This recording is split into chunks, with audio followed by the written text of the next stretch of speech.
Breaking tonight, Donald Trump sends a letter to Mark Carney threatening a 35% tariff on Canada. Addressing the Prime Minister directly, Trump says that number could go up if Canada retaliates. We have the latest from Washington and analysis from Ottawa.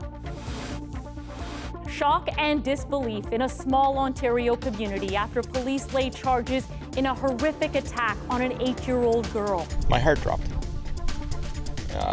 Right now I'm hurting really bad. Questions about why authorities initially suspected an animal attack, but have now charged a teenager. Manitoba under a state of emergency again. Oh my gosh, this is no good. Thousands more under evacuation orders. This is a wildfire season that's setting records in all the wrong ways. And why some U.S. lawmakers are blaming Canada for all that wildfire smoke. From CBC News, this is The National with Christine Barak. Thank you for joining us. Adrian is away. We begin with breaking news from Washington, where Donald Trump has delivered a major salvo in his trade war, this time aimed squarely at Canada. In a letter addressed to Prime Minister Mark Carney and posted on social media, Trump said the U.S. will charge Canada a tariff of 35% on Canadian products sent into the United States, separate from all sectoral tariffs. He also said if Canada retaliates, he'll simply increase the tariff rate once again. Let's head right to Washington now, where Chris Glover is following this breaking news. Chris, walk us through what we're learning tonight. Christine, it's not long, but certainly it is significant. Trump starts by saying it's a great honor to send it, and it demonstrates the strength, Trump says, of our trading relationship. But then comes that bombshell. Trump says starting August 1st, the U.S. will charge a 35% tariff on Canadian products going into the United States. And this would be separate from sector-specific tariffs on things like steel and autos. And again, Trump mentioned fentanyl right off the bat and Canada's failure to stop the flow of the drug as the reason for the tariffs, but also said other financial issues, including Canada's protection of things like the dairy industry, made the trading situation unsustainable. And of course, this all comes as trade negotiations between the U.S. and many countries were ongoing. Obviously, Trump was unhappy with the progress with Canada, and he laced that letter to Carney with a threat, saying if Canada raises its tariffs in response, whatever number Canada chooses, that number would be added onto the 35% charge that he's announcing today. And we have heard from Carney's office tonight, Christine, only to say that the Prime Minister has received the letter and his team is hard at work. All right, Chris, thanks for this. Chris Glover in Washington. Let's go to Ottawa now, and host of Power and Politics, David Cochrane. David, this sudden escalation by Trump comes as we're approaching the deadline set by Carney to make a deal with the U.S. What does this mean? Yeah, everything had been quiet, Christine, which was a sign that maybe it was going well, but then suddenly it was not. I mean, this development is new. The tactic is not. Donald Trump, going back to February and March, had levied tariffs against Canada and threatened to raise them should Canada retaliate. It's essentially using the weight and might of the biggest and most powerful economy on earth against supposed friends and allies. This is very much out of the blue, but I don't know if anything should be out of the blue with Donald Trump at this point. We saw him evolve the tariff tactic in a letter to Brazil yesterday, threatening a 50% tariff against a country with which the United States has a trade surplus. To this point, the arguments about tariffs have been to remedy trade deficits. He doesn't have that with Brazil, and he made very clear in his letter to them that he's unhappy with the treatment of the former Brazilian leader, Jair Bolsonaro, don't like the trial that he is facing because of his alleged role in an attempted coup. He doesn't like the treatment of U.S. social media companies. So it's becoming increasingly clear that tariffs with Donald Trump will be a feature and not a bug, that he sees this as a cudgel that he can wield from the Oval Office against friends, allies, and opponents alike to try to get what he wants. Already with Canada, it's steel and aluminum, the threats of copper. He's working his way through the periodic table and all the key sectors of the Canadian economy. I was speaking with people in government tonight who have seen this. We don't know what kind of a reaction we're going to get yet from the Prime Minister because the August 1st deadline and the threat there, it is after the July 21 date where they hope to get these things resolved. So there's a window there to settle things unless Donald Trump does something else, and all bets are off as to whether that will happen. All right, thanks for this, David. David Cochran in Ottawa tonight. A close-knit community in Ontario is being forced to come to grips with a terrible realization tonight. An 8-year-old girl who police suspected was attacked by an animal is now considered the victim of an alleged attempted murder. Police in Quadeville have now laid 2 charges against a 17-year-old male. That development has led to a sense of shock in the community, but also anger from some over how this case has been handled. For the first time, police are responding to that criticism. Nicole Williams now with what they're saying and how people in the township are trying to cope with this tragedy. It's a stunning revelation that has shaken this small village to its core. My heart dropped. Right now I'm hurting really bad, yes. Shocked, disbelief, heartbroken, numb. Over 2 weeks ago, an 8-year-old girl from the community of Quadeville, Ontario, went missing, found by police dogs after a late-night search with life-threatening injuries. Now, in a shocking development, police have charged a 17-year-old male with attempted murder and sexual assault with a weapon on a minor. Officers also started looking at other aspects that might have been involved, and one of those led them to talk to the 17-year-old. Police say the arrest was the result of their ongoing investigation while they awaited forensic testing. Up until Wednesday night, they maintained publicly that they suspected it was an animal attack. The fact that we didn't want to cause excess panic, but yet we didn't want to underplay the potential that there could be a risk to someone else out there. So it was a tough balancing act. Over the course of the investigation, warnings stayed in place for people nearby to keep young kids inside or under close watch. But police did not say what to watch for. We didn't know what was going on. There was a lot of questions like, why are we supposed to keep our kids indoors? What are we supposed to be scared of? For this small community of less than 300 people, these latest allegations are even harder to accept. Very sad. I'm sorry. I didn't know her personally, but I see them all the time. It's very sad.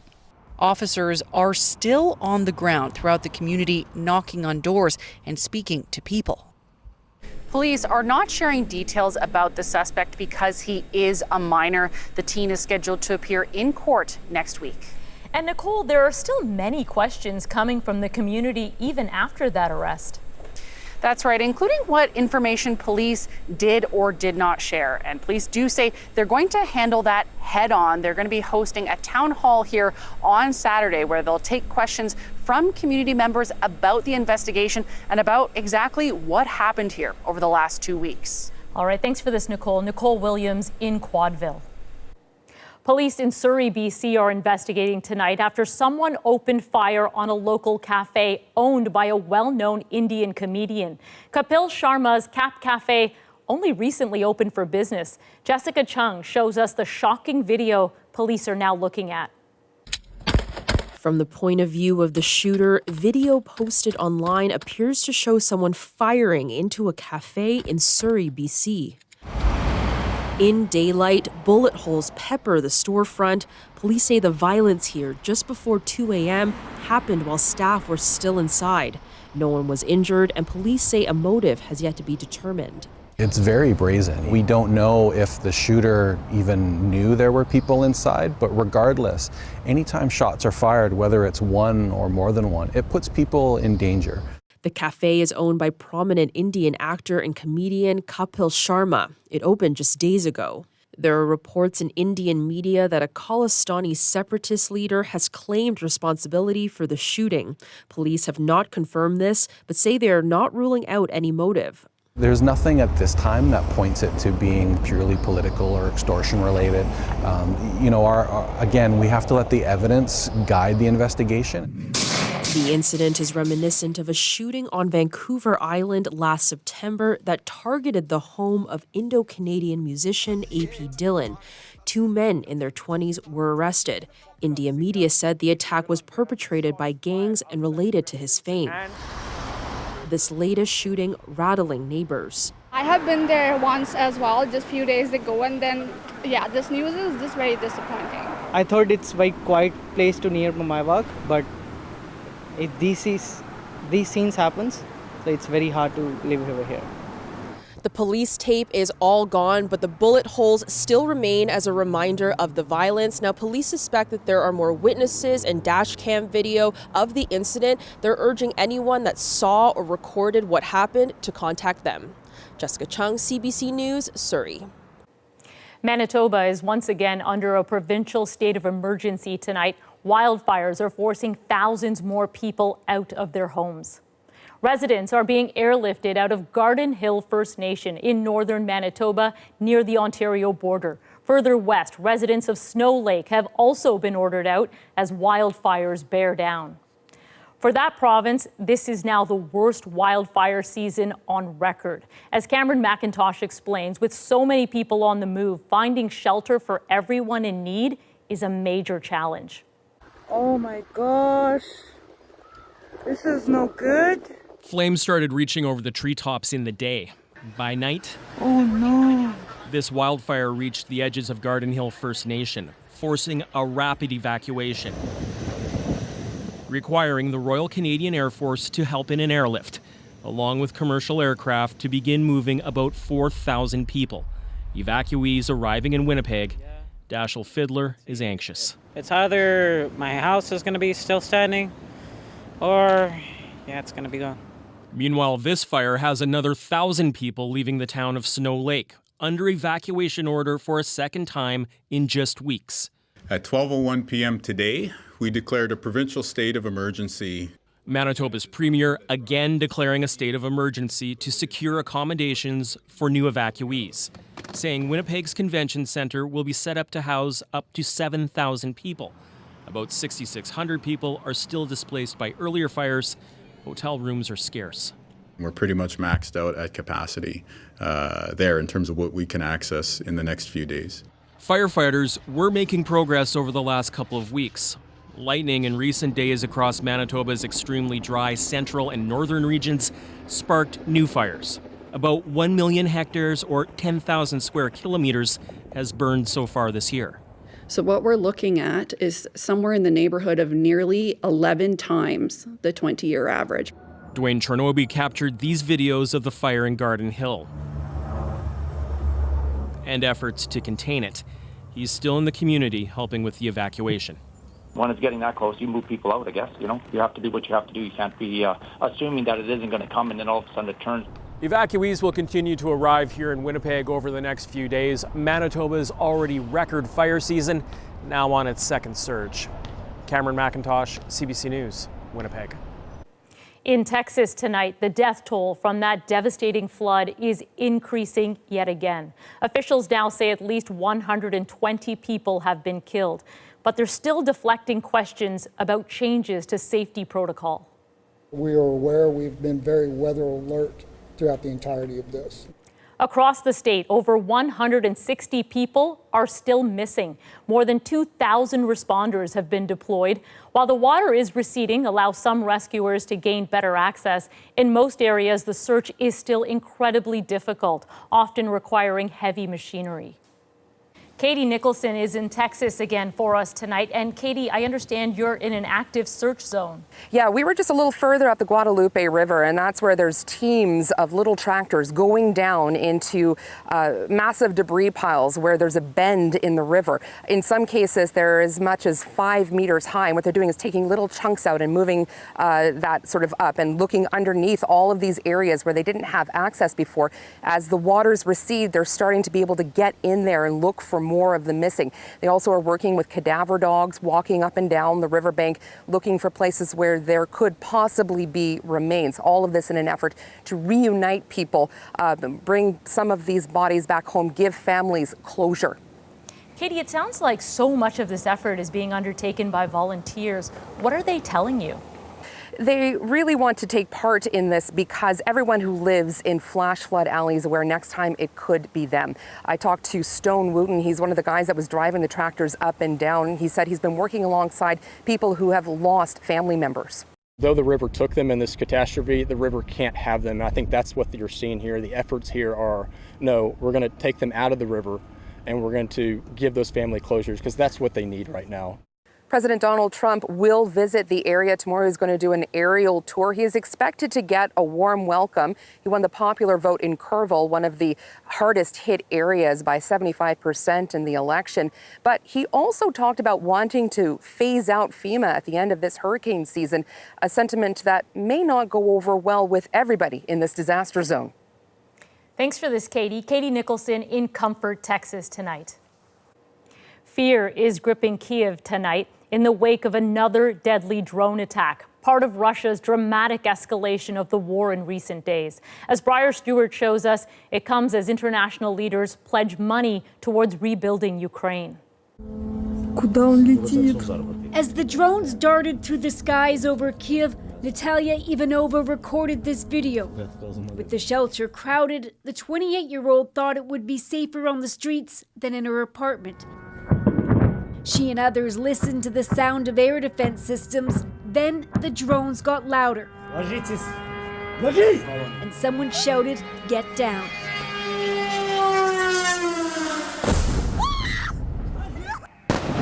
Overnight, Russia launched more than 400 drones and missiles across Ukraine. At least 2 people were killed.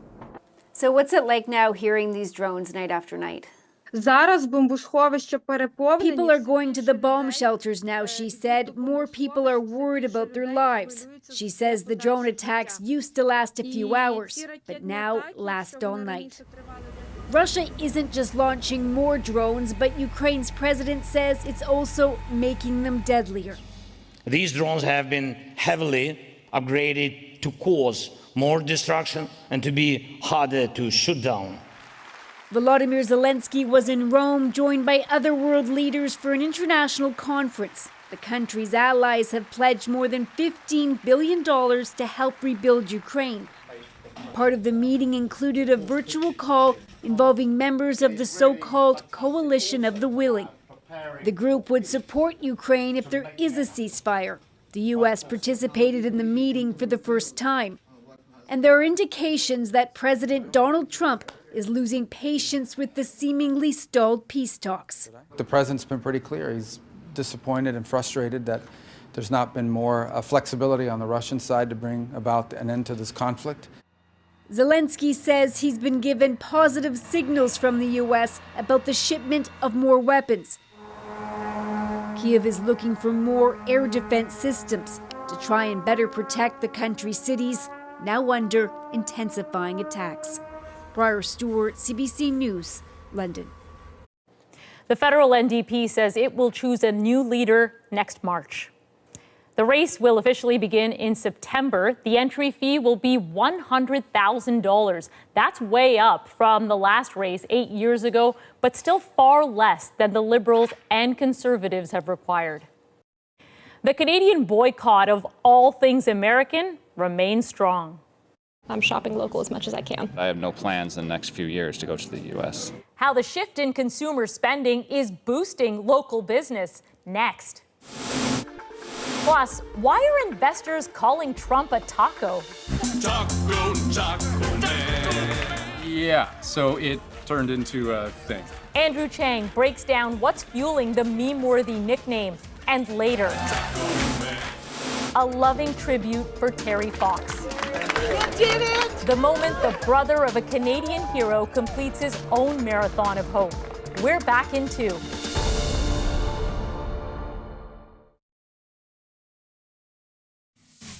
It is an honor beyond words to be standing here as the commander of the Royal Canadian Air Force. The Royal Canadian Air Force has a new commander. Lieutenant General Jamie Speiser-Blanchet assumed the role at a ceremony in Ottawa. She is the first woman to lead the RCAF, beginning her military career as a helicopter pilot. Speiser-Blanchet says the biggest challenge she faces in her new role is retooling Air Force equipment. A recent document obtained by CBC News suggests only 40% of the aging fleet is battle ready.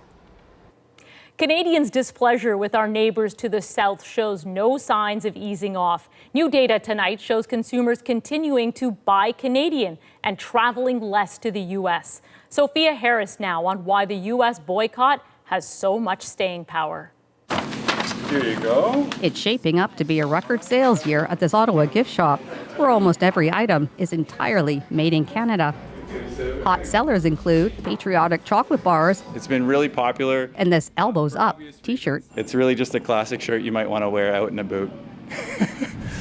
U.S. President Donald Trump began to anger Canadians back in February by launching a trade war and recommending Canada join the United States. I think Canada is going to be a very serious contender to be our 51st state. That sparked a boycott of U.S. goods, so sales here soared and continue to do so, up 80% year over year. It's like a big hug from your neighbors across the country saying, you know, we're in this together and we're going to protect our country. Boycotts often wane over time, but the Buy Canadian movement remains strong. It's something that has persisted. We've seen about 40% of small businesses say that they've seen increased sales in Canadian and locally made products. For explicitly political reasons, I have been avoiding American products as much as I can. I just got to do the best that I can to support Canada right now. Many Canadians also continue to avoid U.S. travel. The number of times Canadians visited the U.S. in June compared to last year declined by 22% for air travel and by 33% for land travel. People are still traveling.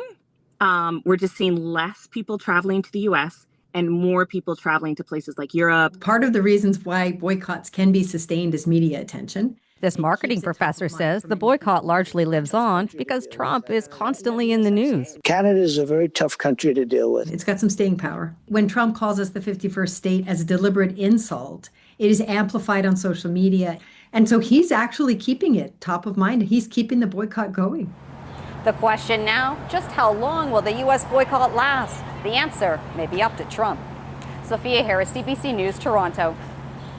Another tension point with the U.S. tonight, the wildfire crisis. A group of U.S. politicians say we're not doing enough. As Chris Glover explains, they argue smoke blowing south from Canada is ruining their summer. Washington, D.C.'s heat is uncomfortable, but not as unhealthy as when it's paired with wildfire smoke. It's very difficult on the lungs, certainly to run, be outside, scary. You can see it in the air. In years past, American skies have glowed from smoke blown down from Canadian fires. You're not going to keep it from happening, but you can minimize the risk.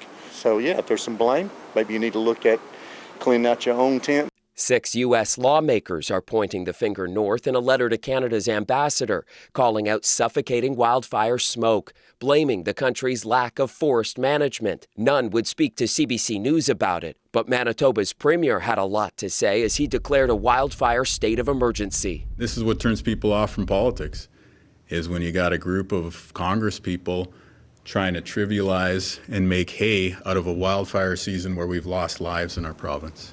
Aside from the callous nature of the accusation, this expert says it's also wrong. Wildfires are most harmful near the source of the fire. That's where we see the worst air quality impacts.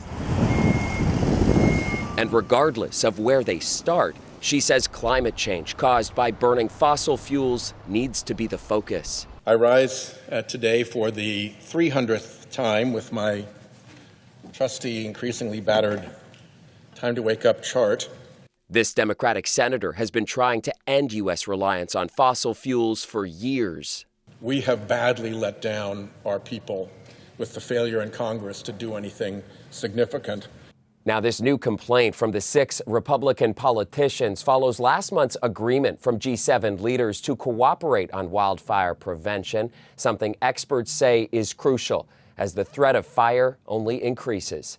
Chris Glover, CBC News, Washington. Still to come, a closer look at Wall Street's favorite nickname for Donald Trump. Saying Trump always chickens out on your tariff threats. I kick out? Chicken out. Oh, isn't that nice? Chicken out. I've never heard that. Andrew Chang explains how Taco Trump became much more than a meme. And later, a journey inspired by brotherly love. It's a beautiful country, and they love my brother. Daryl Fox rides from coast to coast, paying tribute to Terry Fox. The National takes you deeper into the stories shaping our world next.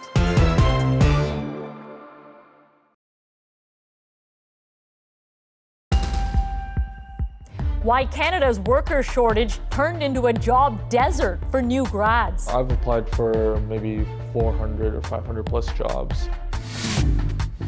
But first, Donald Trump threatens tariffs, but the bite rarely matches his bark. Trump always chickens out. Does that hurt his position? The uncertainty is becoming normalized. Or is it part of a larger scheme to land better deals? Andrew Chang, the host of About That, looks for the strategy behind all that back and forth. Here's an impossible question. How does anyone know if Donald Trump will do what he says he'll do? Well, stock markets might be starting to figure out how to answer that, and I can show you how. 2025, S&P 500, America's biggest companies. January, everything's okay. Better than okay, even with Donald Trump's inauguration. Around this point, though, is where Trump's tariff talk starts to feel real. The tariffs are so important because without the tariffs, our nation would be imperiled. But very importantly, tomorrow tariffs 25% on Canada and 25% on Mexico. It rattled investors because blowing up trade and making everything more expensive, that's a big downside of tariffs. But that was nothing. Because what Trump still likes to call Liberation Day, sweeping reciprocal tariffs, not just on a small handful of countries, but on the entire world, that triggered one of the worst stock collapses in American history. On an exceptionally brutal day on Wall Street, President Trump's tariffs sparking a huge sell-off today. And it didn't really matter which stock index you were tracking. The UK, Germany, Japan, Hong Kong, China, the world panicked, erasing several $1 trillion worth of investor value. Now, once it became clear that Trump was delaying these reciprocal tariffs, President Trump has announced that there will be a 90-day pause. Markets simmered down, climbed back even. But here's where we get to this question of whether anyone actually believes Trump's tariff threats anymore. Because right here is when that 90-day pause was set to expire. Did the markets flinch? Not really. And here is where Trump announced a new deadline, a full return to those cataclysmic Liberation Day tariffs coming on August 1st. But again, a relatively muted response from world markets. So you get headlines like these, suggesting the vast majority of people with real money on the line, they'll only believe the tariffs when they see them. Even when Trump states the new deadline explicitly and that there will be no change to this date. No extensions will be granted. You've been inundated with this. You've become tired of this. You've become accustomed to this. The uncertainty is becoming normalized.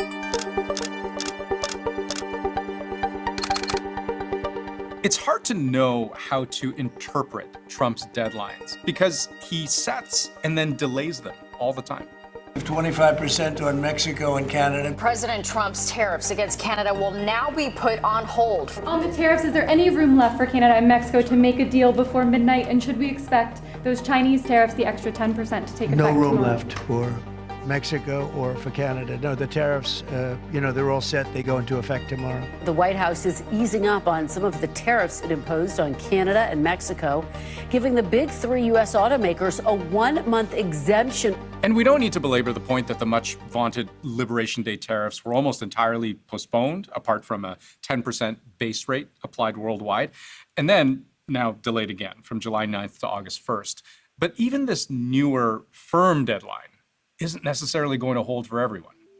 Here's the tariff letter Trump just sent to Japan's Prime Minister, threatening actually a slightly higher tariff than what Trump promised on Liberation Day, but ending on an entirely vague note that these tariffs may be modified upward or downward, depending on our relationship with your country. I would say firm, but not 100% firm. If they call up and they say, would like to do something a different way, we're going to be open to that. To which critics have responded largely in one of two ways.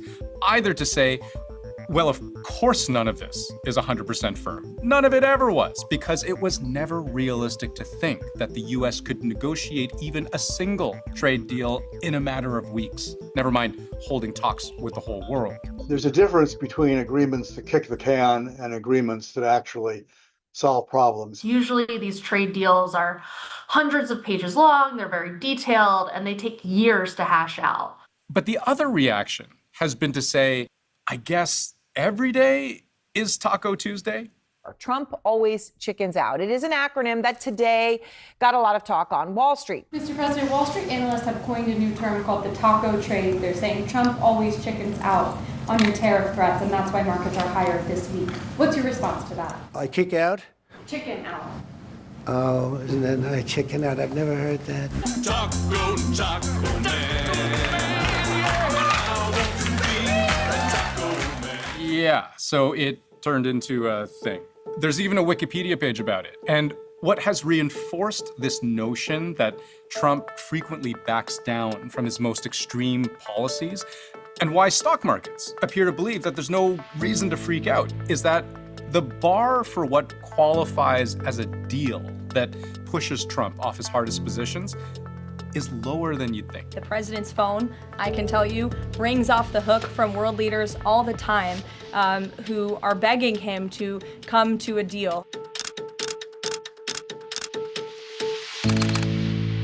In the next 24 hours, will we hear a flurry of deals?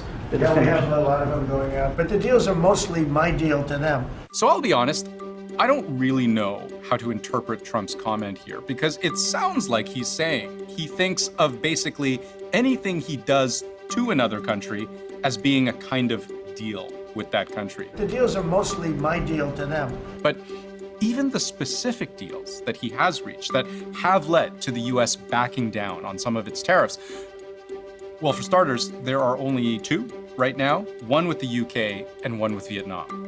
And the deal with the UK isn't so much a trade agreement as it is setting the table for one. It deals primarily in intentions to improve trade and commitments to work towards some kind of negotiated outcome. But there are really very few settled details. There is, for example, a reduction in US tariffs on British cars. But even the earlier framework Trump's most recent executive order references has additional detail, comes with a broad disclaimer that both the United States and the United Kingdom recognize that this document does not constitute a legally binding agreement. Translation, there's still a lot of work to be done.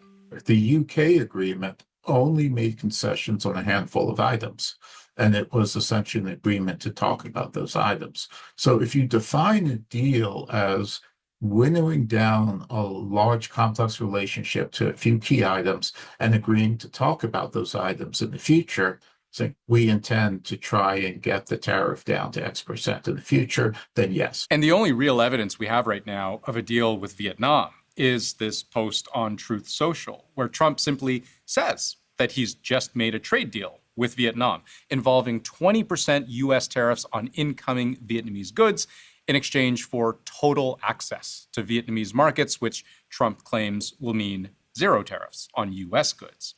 But is there any sign of an actual agreement between these two countries? Any details about how any of this would work? No, because neither the US nor Vietnam has released anything to that effect. Well, we have nothing. People are beginning to suggest that the Vietnamese understanding of the agreement and the American understanding of the agreement may not be the same. All the United States has to go on is what Trump said. There's some degree of suspicion that it's more complicated than that. Now, none of this is to say that fruitful deals for the U.S. aren't coming. But as every expert told us, these things take time. And it all goes some way in explaining why not everybody expects Trump's threats to be made real.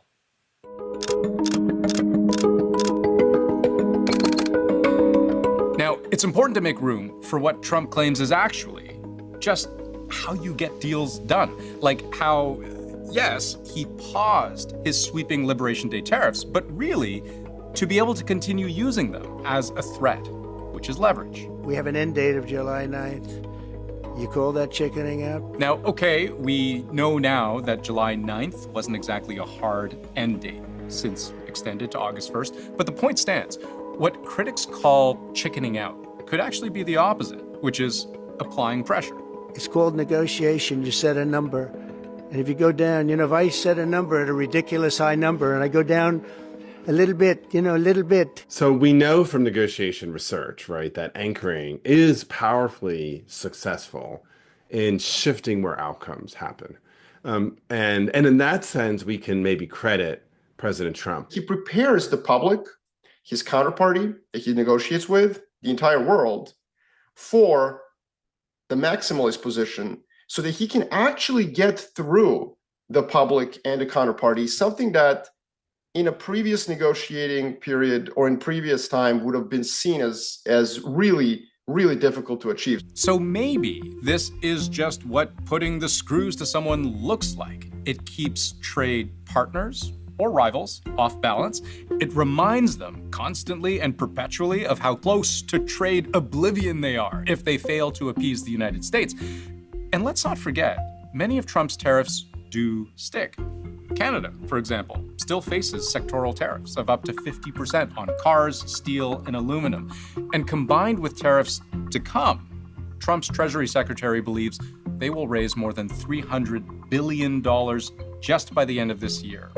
But one potential cost of that is credibility. The downside is, at some point, if they don't, meet your red line, you're put in the position of either making good on that threat or not making good on that threat. And to the extent you don't make good on that threat, people start to learn your patterns. The other element, too, is any deal with Trump is, in essence, a handshake deal. There's no guarantee that he's going to honor the agreement. Is it worthwhile cutting a deal with the United States if you can't count on it sticking and being the deal? In other words, are you going to move the goalposts? And the U.S. answer to that so far has been, yes, we might do that. But here's the thing.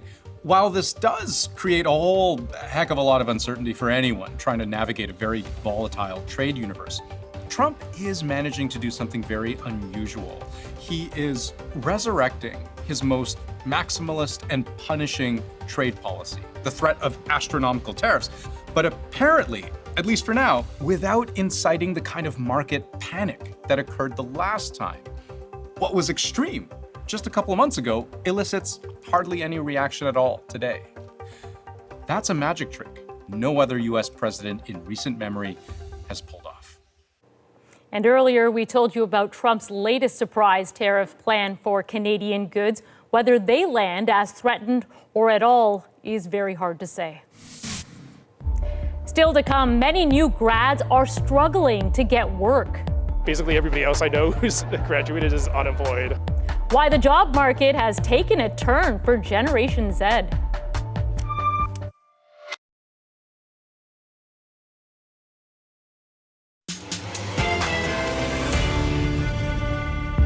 Why the job market turned ugly for Gen Z grads.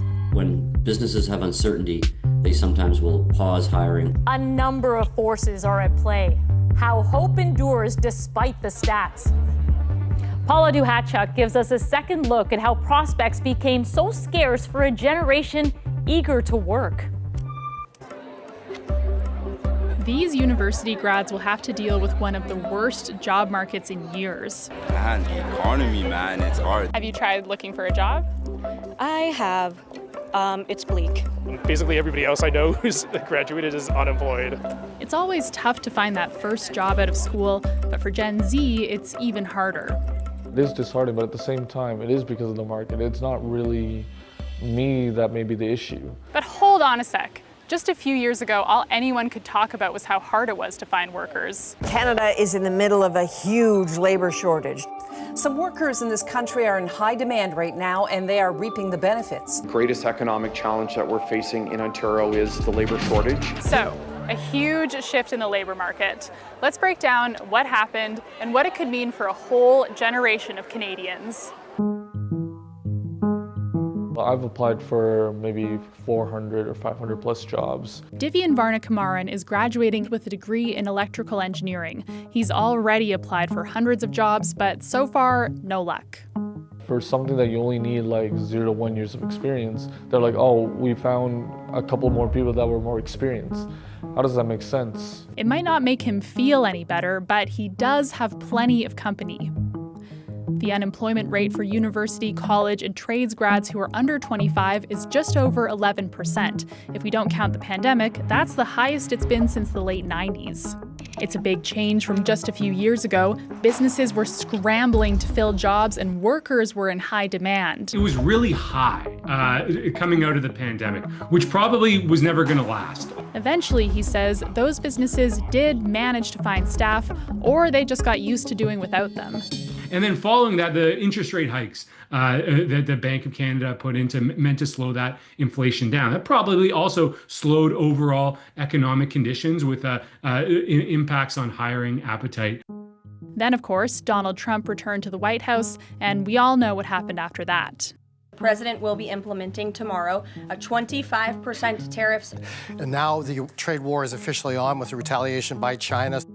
All of that back and forth over trade and tariffs hasn't exactly been great for the economy. So when businesses have uncertainty, they sometimes will pause hiring. Tim Lang is with a national organization that helps youth find jobs. We deal with thousands of small businesses as well, and if they might hire 2 people, maybe they'll hire 1, and if you multiply that by thousands of businesses, that's like a 50% drop.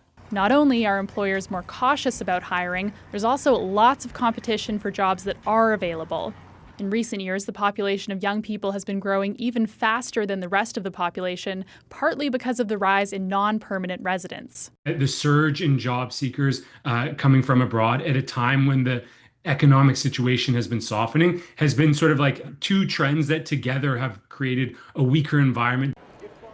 It's not just that youth have to compete against each other. In some cases, they might also be competing against workers who already have jobs. Many individuals who are overqualified for more entry-level roles that are traditionally filled with youth or recent grads. These individuals are taking on secondary jobs to be able to sustain themselves with the inflation that we're seeing, the rising cost of living. And so that's bumping out people who are, fresh out of school. Hi, I'm from Ribbon, calling about your AI-powered interview. To make matters worse, sometimes the competition isn't even human. Some of the more routine, mundane tasks that used to be filled by a summer student or a co-op student or a summer job opportunity are now being automated or outsourced to AI. For all the bad news, grads still have lots of hope for the future. And when I do have an opportunity, that's where the optimism comes in, like, oh, this could be a possibility. I just hope to get work by the end of this month, hopefully. After all, even if it takes a while to find that very first job, in the end, all you need is one. Keep trying. Don't give up. It'll happen eventually. I think everything is going to fall into place. With the latest employment numbers due out tomorrow, we'll have one more clue as to what's in store for those young job seekers. Coming up, Terry Fox's younger brother cycles across the country for cancer. 45 years later, we still follow his vision and his dream of eradicating cancer. His ride of hope ends where Terry Fox began his marathon of hope. That's our moment next.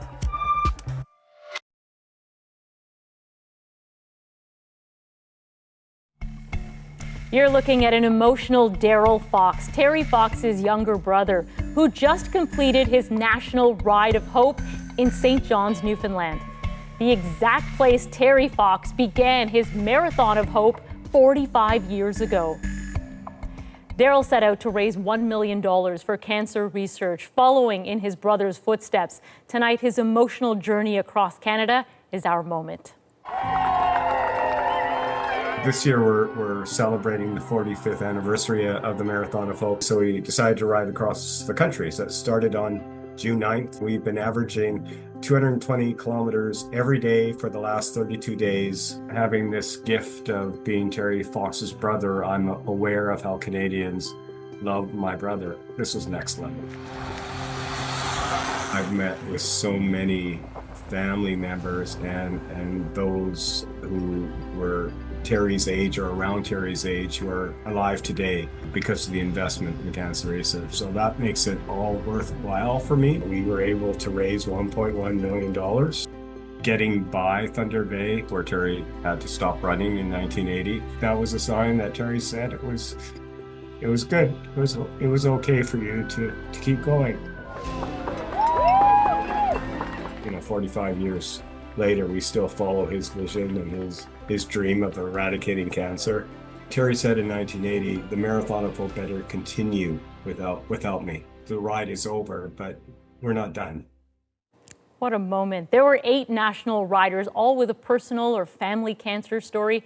Daryl said it will take him months to process everything Canadians have shared with him over the last 32 days, and his love for this country has only grown. Thank you for being with us. You can watch anywhere, anytime on the free CBC News app and subscribe to the National's YouTube channel. I'm Christine Birak. Take care.